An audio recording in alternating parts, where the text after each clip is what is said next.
We got another flooring business here in Florida, More Home Service. That's kind of interesting. Seems like they negotiated it well. It's from Transworld, so obviously that's the reason why. But good cash flow and a sizable company with a good management team in place. So something that can be taken over as an investor. So that's why I think it's going to be an interesting deal. Let's take a look here. So flooring installer, 6.5 million asking, 1.6 cash flow, obviously to be determined. I would say for most, including Transworld, unfortunately, they seem to account for owner salary to just be thrown into cash flow, and say that's the net profit, which obviously is not the reality. Someone has to run any business, and so they don't always account for that. But I would say likely it's probably still in excess of $1.2 million in EBITDA, in real profit there that you can use to value based on.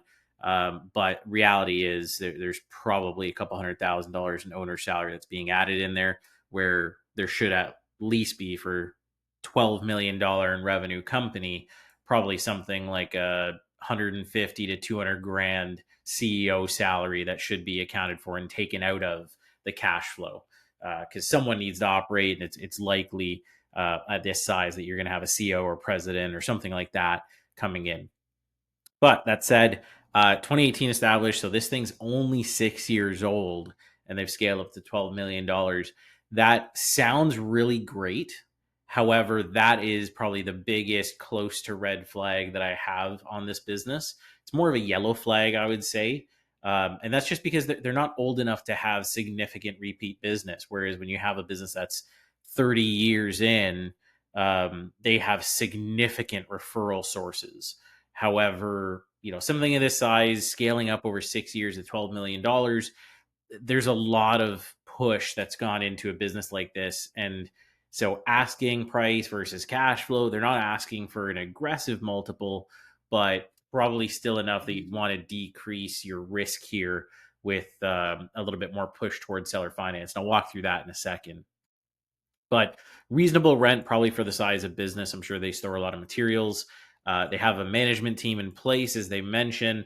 The biggest thing they don't mention, which is somewhat interesting to me, is what the owner involvement is. Usually, when they highlight that there's a management team, the first thing they like to highlight is the fact that this could be run without an owner, or this can be run with a part-time owner. The fact they didn't put that could be interesting. It could be a bit of a yellow flag for me. It's not anything glaring, but it's interesting and something to be investigated for sure. But commercial and residential flooring, that's also kind of interesting because commercial flooring can be really lumpy and can be big dollar amounts, but low margin sometimes. So to be determined what that ratio looks like, because commercial jobs, there's not really referral business here. It's just, is there potential for ongoing? Residential is where you get all the referral, ongoing, continuous business from, in terms of continuously new folks coming in. Commercial only becomes consistent if the guys that you're contracted with, that know you, that like you, are folks who continuously build. So if their core business model is, we always have to come in and build new, that's great. You have ongoing business. If they are somewhat one off and they're value builders, in terms of they buy a broken down property, they build value, and then they try and flip it, well, at a certain point, those types of folks tend to get really sick of that flow and end up in more passive investments over time. And so that's business waiting to be dropped in a sense, but all to be investigated. Rapidly growing company, not something that I would personally have highlighted if I was the broker. It's nice to have maybe for a general buyer who's coming in, but at 6.5, like, you probably, if you're buying this, you probably have some decent experience in coming in and looking at businesses. So most people should know that this is kind of a yellow flag, red flag situation.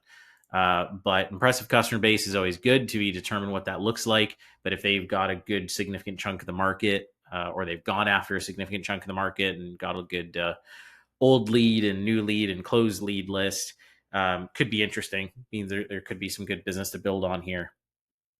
Outlasting reputation, kind of a weird thing. Again, they're only in business 6 years. Can't build too much of a reputation there, but to be determined. And then large geographic footprint. This for me is kind of a green flag, kind of a yellow flag. It depends what operations look like. Usually when I look at home service businesses and I see that they have the ability to deal in 1 hour, 2 hour type radiuses, that usually means that they have some good operations to be able to handle that. Because there's a lot of cost in sending your guys 2 hours one way and then 2 hours back, or one hour one way and 1 hour back. I mean, that's cost, right? You're paying those guys for those 2 hours. And if flooring is typically a multi-person crew type install, if you're paying two or three people 2 hours there, 2 hours back, you got to have good operations, good way that you're managing inventory, and so folks aren't going back and forth. And you got to have a good crew so they're not just wasting time. So this is something that could very well be a very solid green flag on this business. And then 1,300 square feet, so they're definitely holding a lot of inventory, which they are not giving you any of. So to be determined what they're going to end up asking on that. And then they've already done a loan scenario here. Seller willing to train for 4 weeks. If you watch a few of my videos, you know what I feel about that right now. That's not a great sign in terms of longevity here. But if the owner's looking for retirement, I'm sure this is highly negotiable. So overall, not a bad looking business. It's in a pretty decent area of Florida. Let's look at the numbers here though. So 12.7 million in revenue, cash flow 1.6. Obviously, to be determined how much of this is what we would call real cash flow versus SDE, or seller discretionary earnings, where they try and add back all the salary and stuff, things that really shouldn't be added back when you're doing a calculation like this of value. So to be determined there. They're asking 6.5. It's a little over a 4 times. So that's what I mean by it's not aggressive. However, depends on what the cash flow is here, what the real cash flow is here.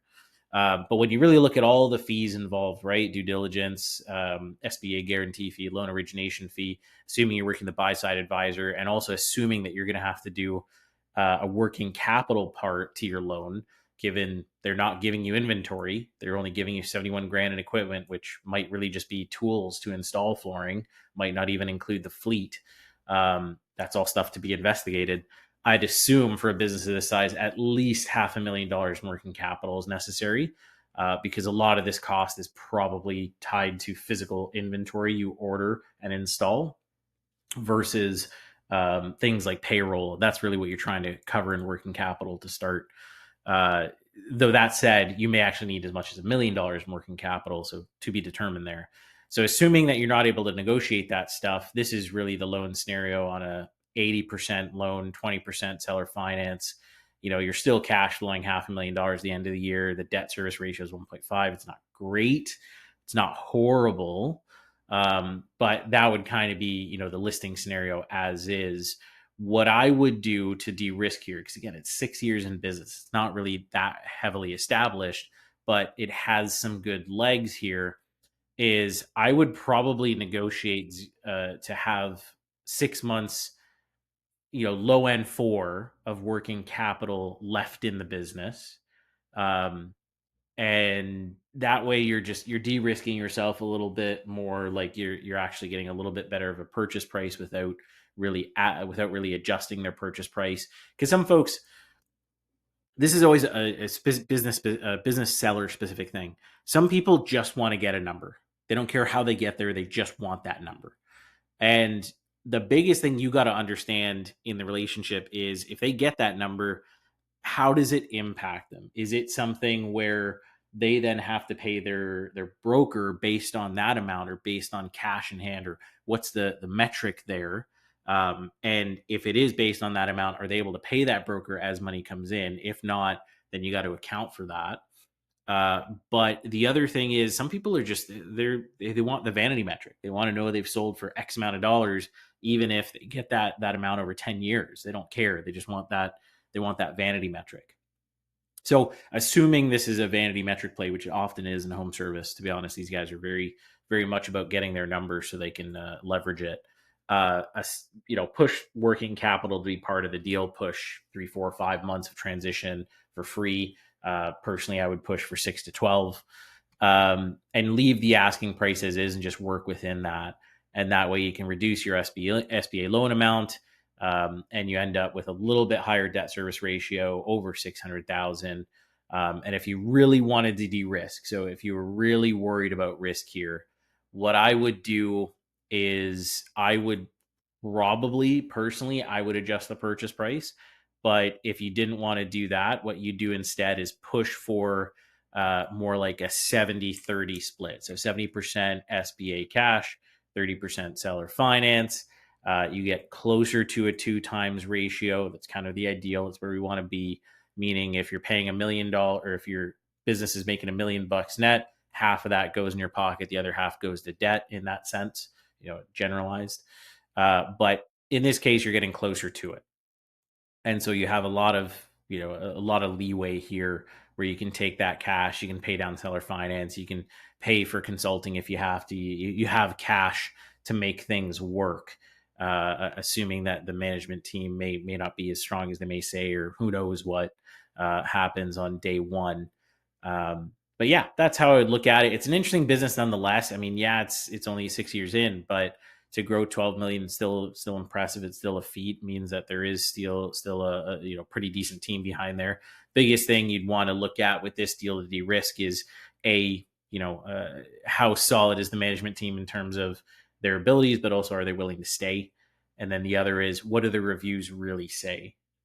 Business that grows that fast, often times they screw up a lot, and so you got to make sure that reputation is not really tarnished. And if all things flip into green flags, this is a solid deal. And assuming everything is good, they've definitely priced this to be a reasonable deal, assuming everything is all green flags throughout. So interesting deal. If you are in the Facebook group, obviously you can comment down below and ask as many questions about this business as you want. If you're watching this on YouTube, join us in the Facebook group so you can ask any questions you want, but also request deals to be looked at. We're happy to look at deals for you and give you our 2 cents, just like what we've done here in terms of how we would look at a deal and what are red flags, what are green flags, what are yellow flags, and how we would look at de-risking it. See you in the next one.